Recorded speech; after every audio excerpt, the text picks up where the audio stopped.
नमस्कार दोस्तों, आपके अंदर बैठे परमात्मा को मेरा प्रणाम। आज हम बात करने वाले हैं रत्नों के बारे में। इसका बहुत ही आज मार्केट में बहुत बड़ा कंफ्यूजन है। तो इस कंफ्यूजन के लिए मैं आपको एक दो पॉइंट्स बताऊंगा। बाकी तो आपको किसी एस्ट्रोलॉजर से या इनसे पूछकर ही रत्न पहनना चाहिए और रत्नों की क्वालिटी का विशेष ध्यान रखें। और उससे भी पहले जरूरी ये है कि किसी भी रत्न को किसी व्यक्ति ने अगर एक बार यूज कर लिया है, उस रत्न को कोई भी व्यक्ति यूज नहीं कर सकता। कई बार क्या होता है परिवार में कि पन्ना मैंने पहन लिया, अब तेरी बुद्ध की दशा आई है, तुझे अगर पंडित जी ने पन्ना बताया है तो तू भी पहन ले। ऐसा कभी ना करें। जो भी रत्न आप पहनते हैं वो शनि का रूप है और अर्थ एलिमेंट होता है, वो आपके साथ कनेक्ट हो जाता है। उस रत्न को आप पहने जब आपकी दशा या महादशा चली गई है और आपको उसे खोलना है, तो उसे खोल के और आप किसी जल में प्रवाहित कर दें। अन्य किसी व्यक्ति को यूज ना करने दें। यही चीज रुद्राक्षों के साथ भी है। अगर किसी व्यक्ति ने कोई भी रुद्राक्ष पहना हुआ है और वह रुद्राक्ष वो अपने किसी करीबी या प्रिय को देता है, तो वो नेगेटिविटी है। वो रुद्राक्ष उसकी एनर्जीज के साथ कनेक्ट हो चुका है। अब आप उस रुद्राक्ष को किसी को ना दें। आप पहने चाहे ना पहने, वो एक अलग चीज है। रुद्राक्ष भी आपकी जन्म कुंडली से ही देखा जाता है, आपके डेट ऑफ बर्थ से देखा जाता है। और या फिर इच्छा पूर्ति, हमें किसी विशेष इच्छा पूर्ति के लिए रुद्राक्ष पहनना है तो उसके अलग अलग कॉम्बिनेशन होते हैं। खैर, उसकी बात हम अगले वीडियो में करेंगे। अब हम आ जाते हैं रत्नों की बात। रत्नों को देखा जाता है हमारी कुंडली के पहले भाव, पांचवें भाव और नौवें भाव से।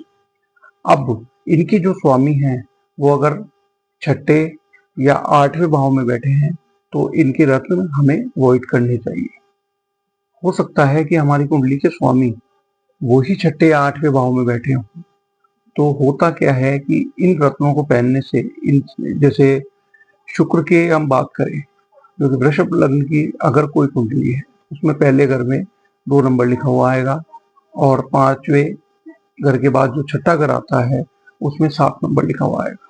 तो शुक्र इस कुंडली का भी मालिक हो गया, लगन का भी मालिक हो गया। आपके लिए अच्छे परिणाम देने वाला है। शुक्र की क्वालिटीज आपके अंदर दिखी। लेकिन अगर वह छठे भाव में बैठा है तो छठा भाव है रोग, ऋण, रिपु, लड़ाई झगड़े, शत्रुता, जलने वालों का, नौकरी में जो भी ऑब्स्टिकल्स आते हैं, नौकरी कैसी रहेगी, वो छठे भाव से देखा जाता है। अब अगर उसमें बैठे हुए ग्रह के हम रत्न पहन लेते हैं तो वहां आज हो सकता है हमें परेशानियां ना आ रही हो, लेकिन उसके रत्न पहनने से उसकी जागृति हो जाएगी और जागृति होगी तो उसके पॉजिटिव प्लस नेगेटिव इफेक्ट्स हमें दोनों मिलेंगे। जो कि अभी हमें नेगेटिव इफेक्ट्स नहीं मिल रहे थे, अगर हमने उस ग्रह को स्कंदन कर दिया, पावरफुल कर दिया, तो हमें दोनों ही इफेक्ट देखने को मिलेंगे। इसीलिए रत्न का चुनाव करते वक्त तो विशेष ध्यान रखना बहुत जरूरी है। नंबर 2 बात, रत्न इस तरीके से भी देखा जाता है अष्टक वर्ग। आपके कौन से ग्रह ने कौन से घर को या कौन से हाउस को कितने नंबर दिए हैं, ये चीज उससे भी देखी जाती है। कई बार रत्नों को 6 महीने, साल भर, 2 साल या 3 साल के लिए पहनाया जाता है कि उस पर्टिकुलर टाइम पे आपका जो काम या आपकी जो इच्छा है वो पूरी हो जाए और आप उसे उसके बाद उतार दें।